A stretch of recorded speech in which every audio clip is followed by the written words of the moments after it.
Okay. Sasa pengine kabla hatujamaliza mazungumzo yetu, kuna chochote ambacho ungependa kumshauri mtu ambaye anaidhani Korea ni nchi ambayo anaweza kutembelea kwa utalii au kwa namna yote nyingine? Ingawa kuna wengine najua wana ndoto za kuja kuishi Korea Kusini. Je, kuna chochote ambacho ungeweza kumweleza mtu ili upate kumvutia, au kama unaona sio sehemu sahihi, kumweleza kuwa ni sehemu ambayo sio sahihi ya kuja kuishi? Kwa mimi kama kuna mtu anaona ana chances na ameweza anaiona ana uwezo wa kupata hiyo opportunity ya kuja kula, ningemshauri tu aje.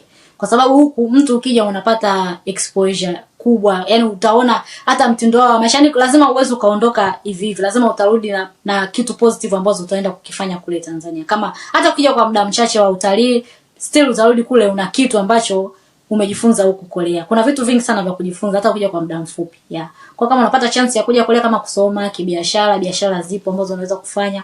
Kusoma elimu yao pia ni nzuri, itakufikisha sehemu ambayo unataka. Pia hata ukija kwa utalii utajifunza vingi tu. Kwa yoyote anayepata chance ya kuja Korea, aichukue aje. Atarudi na chochote, hawezi kurudi hivi hivi.